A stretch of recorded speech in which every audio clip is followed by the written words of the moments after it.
So since the first minute,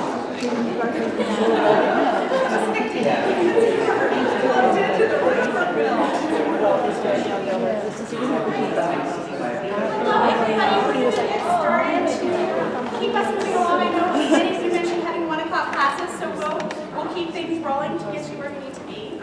So thanks for coming today. My name is Lindsay Reinhardt. I am the Academic Community Engagement Coordinator, and I'm housed in the Center for Service and Learning. But today I'm here as a member of the Faculty Senate Service Committee. We're really thrilled that you could take the time to join us today, and we're excited to offer this workshop.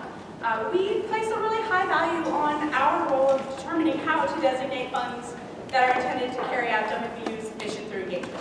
And so today's workshop was designed to further promote the fact that funds of this nature exist. And I'm glad to have so many of you here to learn about this.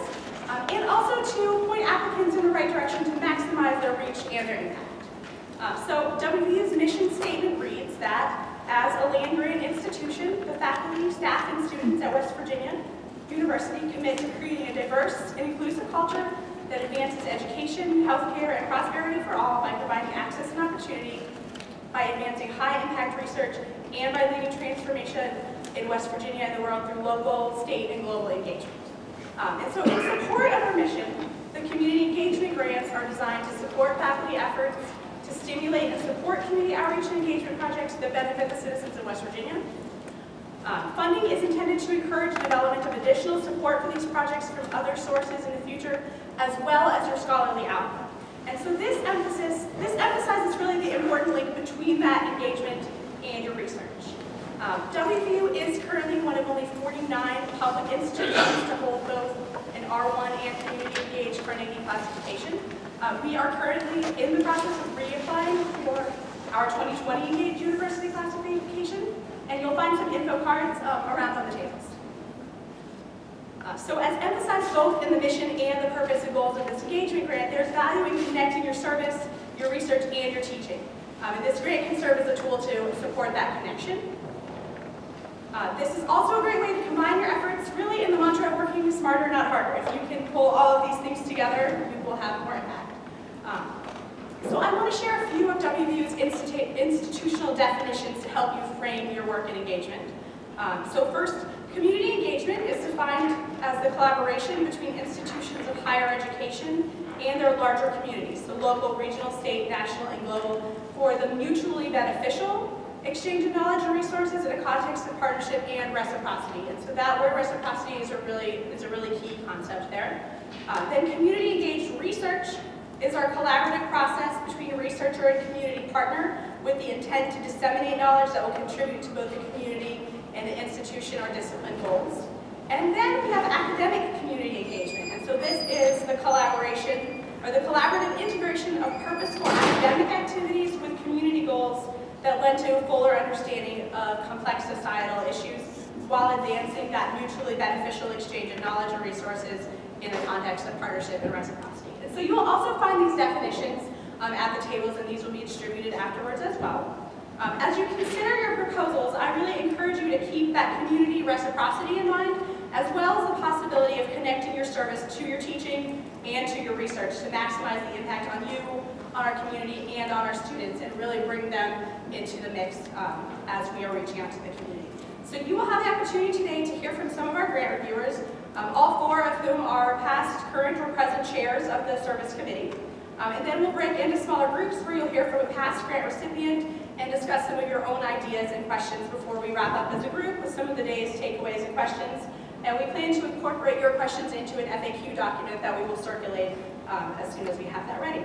And so at this time, I'm going to turn things over to Dr. Melanie Page, who's going to moderate our grant review. Thank you, Lindsay. Thank you, everybody, for coming. When I heard the RSVP number, I was so excited. I think this is the largest event I've ever done on campus, and I think that actually speaks huge volumes to our faculty and staff's commitment to our land-grant mission. And so I don't know, somebody should take a picture of this and put it with their Carnegie application. Because it's the start of the semester, it's going to be crappy weather this afternoon, and you're all here. And you're all here for not a huge amount of money in terms of what these grants are, right? So if we have $100,000 to give to each of you, you would expect this turnout. So you're here because you have a passion. And so I'm excited to moderate this panel. My role, so I'm in the research office. My portfolio is the faculty in the arts, social sciences, and humanities. But I also have the portfolio of all of the additional grant programs that are funded out of the provost office. So the money is actually coming from the provost office. It's a large designated fund that has different pieces, and I sit as the ex officio representative. So I don't have anything to do with the voting, but I do have a lot of institutional knowledge. And so if you have particular procedural questions, I'm happy to answer those. So we have a brief panel because we really want you to obviously be able to eat, number one. But number two is really be able to learn from the experience of the people who have actually been successful in this endeavor, as well as generate maybe some questions that will help your colleagues and yourself when we put together the FAQ document. So really briefly, can somebody on the panel tell people what is the review process? Like how many reviewers are there, and is there a score? What happens?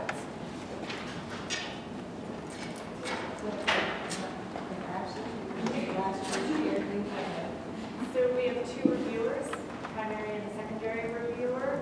We disperse those out based on first general email that says, are you interested in the following topics? So maybe you have an interest in education and you've submitted something on education, I may be your primary reviewer.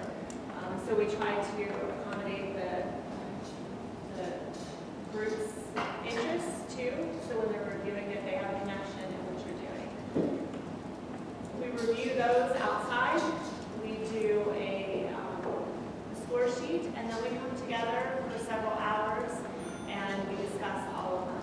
We go over what we see the community connection would be, how the university is going to benefit, how the community is going to benefit, how it's connecting to your teaching, how it's connecting to your research, and then also how are you going to take it to the next step.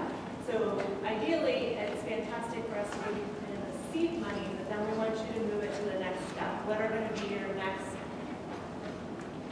ideas to make this a sustainable project, and not just the minimal amount of money that we're going to start with. As reviewers of the grants, what are some common things that you see, and Ashley, you addressed them a little bit, but as strengths? Like what excites you as a reviewer that would have you rate something as excellent? I think impact statewide is one thing that we really look at when we review. So, there are a lot of community-based programs. I mean, there's a lot of things that we can do here in Morgantown and Montague County, but is there something that you can do that would serve the whole state, everyone, or a certain population statewide? So that's one big thing that we look at. I'd say another is maybe something that isn't being missed.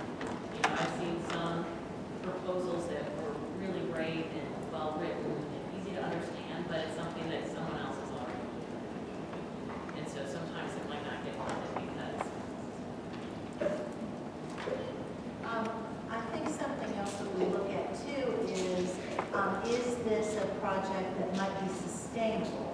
And if it is sustainable, is there a process for that? So if it is a project that might have, this might be seed money to start something that then another entity might be able to pick up and continue. So that's something else we often talk about. What are some common fatal flaws that you think people make in grant applications that would put them in the poor bin? I think clarity, making sure that we as a reviewer can understand all the steps that you're going to be engaged in. So even if you look at it and go, oh my goodness, it seems so detailed, as a reviewer, we want to ensure that we understand your project completely.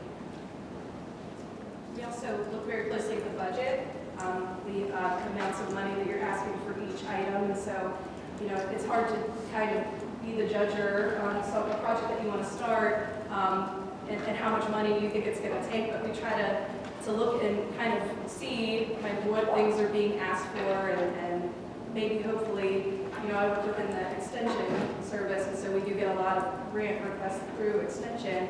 And so I have a background knowledge on, what our expectations are, and, sometimes salary questions come up, some people ask for extra salaries, so we put some language in there this year to make it more clear from the committee standpoint, which I think will be helpful, but we definitely do look at those budgets very closely.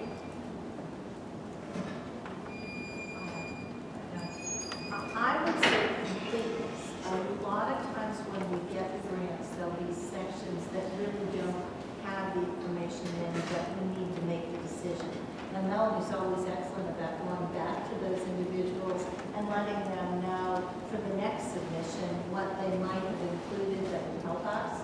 But it's one of the things that I have noticed is that a lot of the ones we haven't funded were because we might not have understood the proposal or actual segments of the proposal have been missing. So making sure that you address all of the areas is very helpful to us.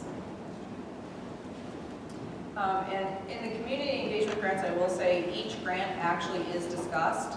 Unlike RSA, you have to be in about the top 25% to have a full discussion in committee. So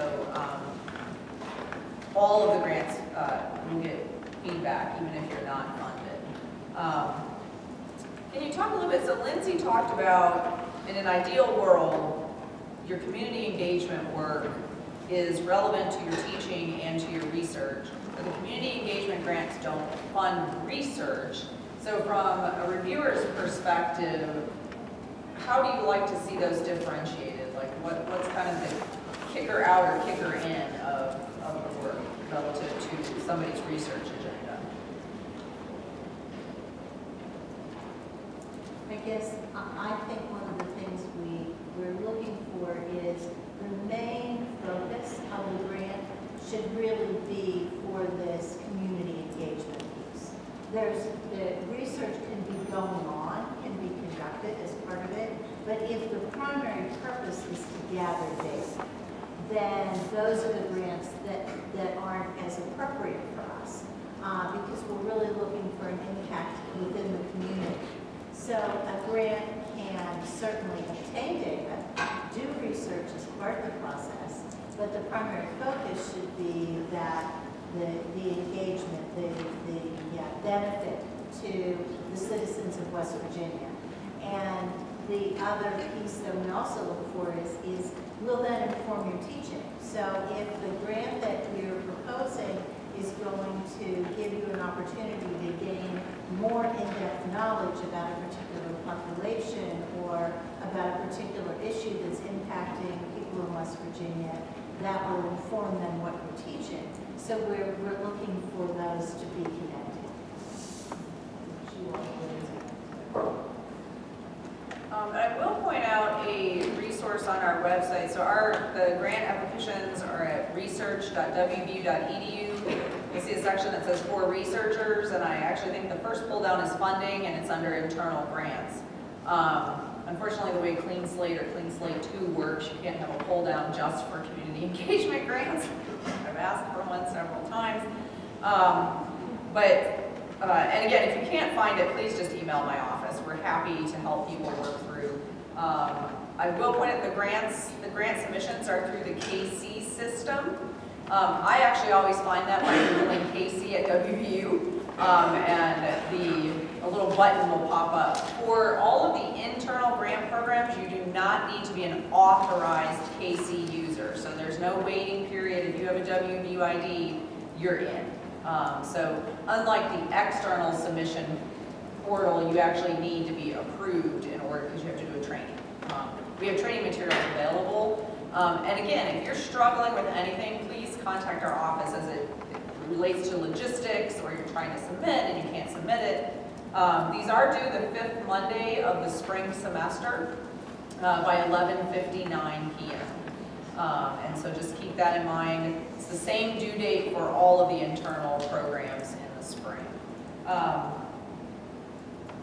Are there any broad questions that people would like the panelists to answer before we break out into lunch groups? Or Can you talk about the clarification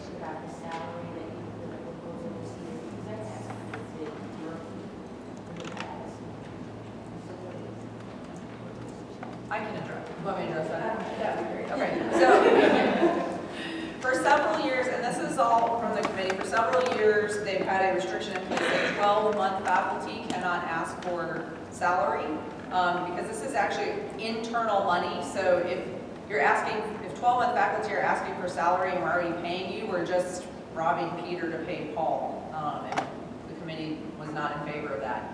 And this year, the restriction has been happening sort of behind the scenes and re-budgeting, but it's not been up front. And then projects, if you don't sort of know what the committee is thinking, then you don't know where to put the majority of your funding, right?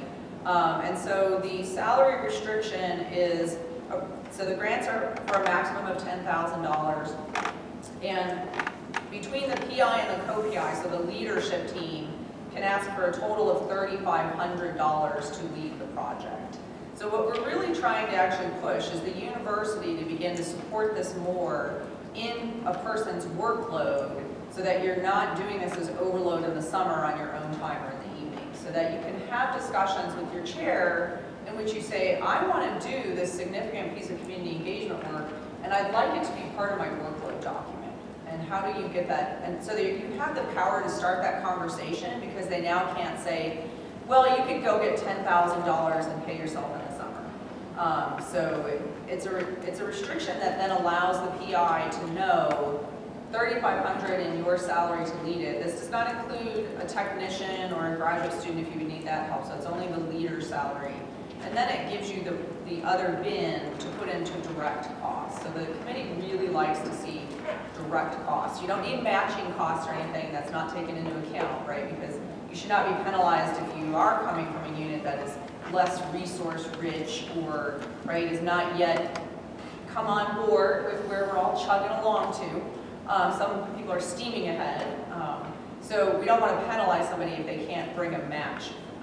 But if you have any sort of matching, that obviously just helps with the sustainability piece of the project.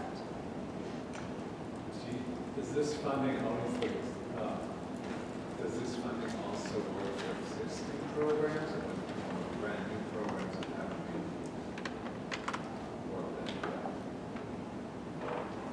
I think for existing programs, it would be fine. That are already sustainable and ongoing without community engagement? You have to make a really strong case about what are you adding and why do you need our funding if they're already sustainable.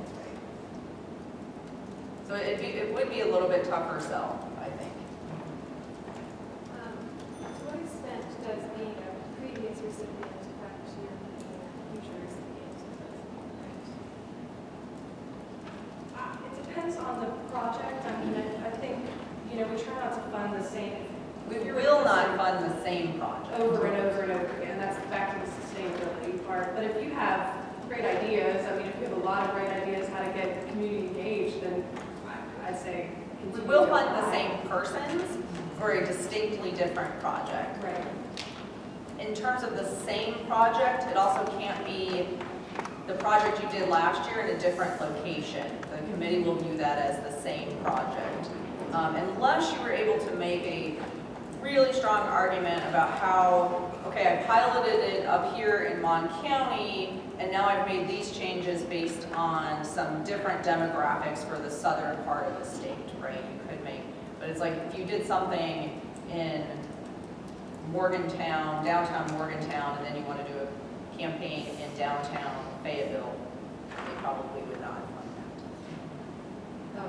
I mean, one of the principles of building trusted community is that you are there on a sustained basis. And if you can work with a local community that is a different project every time, maybe trying to go for the same goals, would that be considered new? And I guess the second part of that is when you were talking about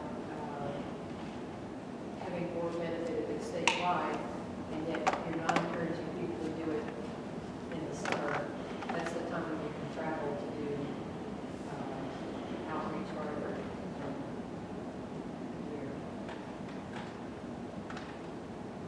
I think, I know there's a lot in that. Yes. Sorry. I think the summer thing, obviously, question? I'm sorry. So the question is kind of, there's a lot of push-pull around what we fund and what we don't fund relative to best practices in community engagement and development, where the deeper relationships are often the more rewarding. And then oftentimes when people are traveling, they only have that travel space within the summer, but we're not funding a full summer salary for people, so. And I wasn't even considering salary so much as that, if you want people to work while they're 9 month employees doing full teaching loads, then it's just hard to even get out, asking for salary until summer. Well, and I think that's the philosophy switch, right? Is that how do we begin to have conversations with the leadership at the local level, at the next level, in which this becomes part of the fabric, and that you would have, and how do we educate people that there is a different space in which if you were to do this kind of work, you may need a different teaching schedule. It may look differently than other people. And so, right, it's a complicated process. I think just making your chair, whenever you negotiate workload, aware that you're doing this project, so there may be space throughout your 9-month contract that you can be using this time wisely, and maybe instead of spreading it into the summer, like condensing it into the summer, you spread it out. So you are making a sustainable contract because it's all year long, not just, I'm going to drop in for 3 months and then back out. And if it's summer space, like how do you exchange that work, right? Like so, let's say you were studying the Iditarod dogs, right? Well, the Iditarod only runs at one particular time. Or let's say you were doing some big festival that only happens in the summer. So like, just being able to have more cognizant conversations with your leadership. I think in terms of I think if we would fund maybe twice a project in which you were delving deeper within a community and really building on what you've already done in a significant way. But what we really want people to view this as is really seed money. That we will start you off, but then to keep that process going, you need to have a plan in place, right? You need to be thinking through with your community partners, if this works and if we want to go deeper, we want to go further, what other organizations will fund that? And that's a switch in philosophy from how the committee was a decade ago, where they were funding the same 5 people all the time. And that's really just to kind of spread it out and really view themselves, I think the committee views themselves as the seed, and that you are absolutely right on best practices in community engagement and development and sustainability, but the whole program is only $60,000. And so with those limited resources, the committee had to make a choice as to what will they fund. I don't feel that it has to be a statewide. That's just one of the things that the committee likes to see. But there's been times that projects have been funded that are specific to one area. So don't take that as like a requirement or anything, because it certainly isn't. I kind of went to the beginning of your question. So can you clarify? Can funds be used for a course buyout? Is that what you're indicating? No. Most departments would let you. If I were to bring in $3,500 for my salary, but I wanted to buy out a course, then they would hire an adjunct for that, and it would be time in the school year to do my other things. So I'm still benefiting from $35. I think the committee would not get into the weeds on that. You would put $3,500 in salary, and whether you paid yourself in the summer, or whether you paid a GA, or whether you paid an adjunct, we're not going to follow up and be like, what did you do with your third? Like, I don't ever know. If you said, I'm spending $3,500 on salary, it's just in your salary bin. And so however you negotiate, however that was going to be most useful to you in the project, most people take that, if they put salary in, as summer salary.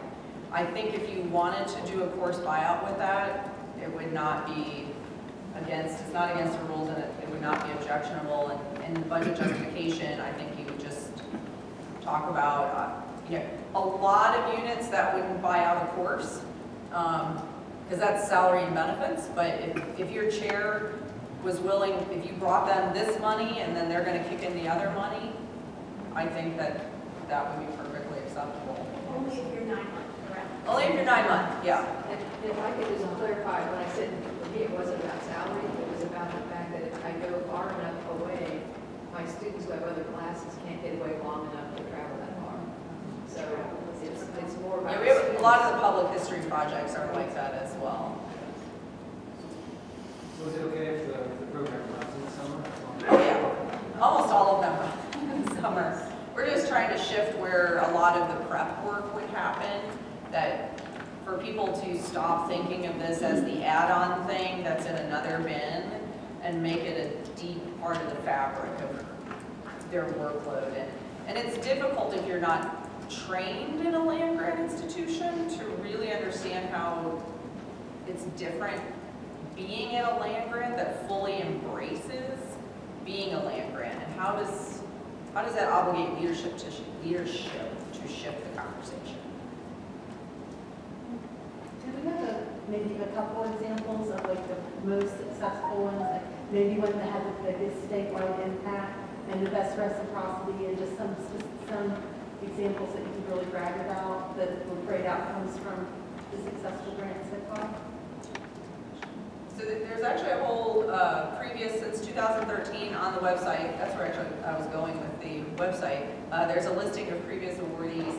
I think we've had hugely successful projects, all related from, reaching the hunting community across the state to Catherine Williamson's Eclipse glasses. I would say number of people, probably Catherine beats everybody at 50,000 and counting. The solar eclipse glasses that was awesome.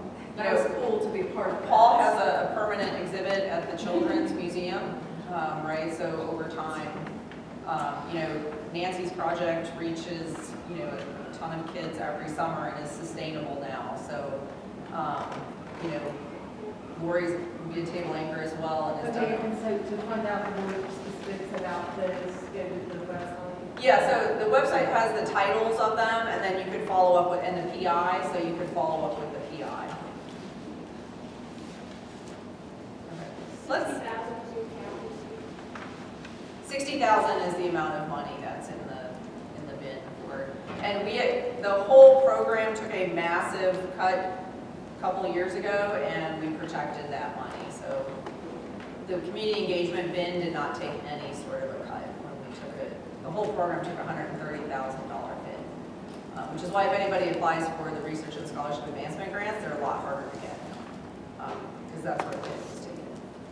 And applicants don't, the cap is 10,000, but they don't have to ask for 10,000. So we often fund more than 6 projects because people will ask for varying amounts of money.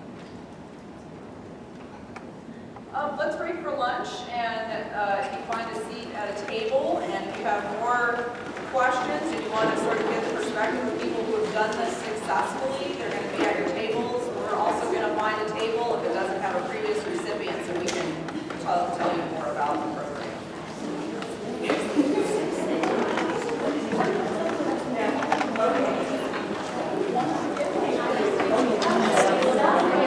I know. I know it's okay. What's the spouse?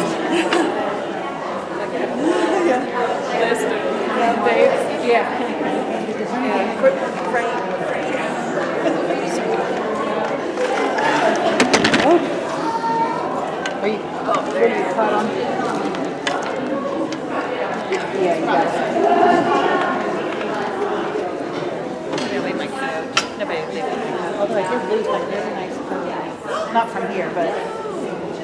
I'll put mine with yours, and then if somebody steals one, it'll be mine.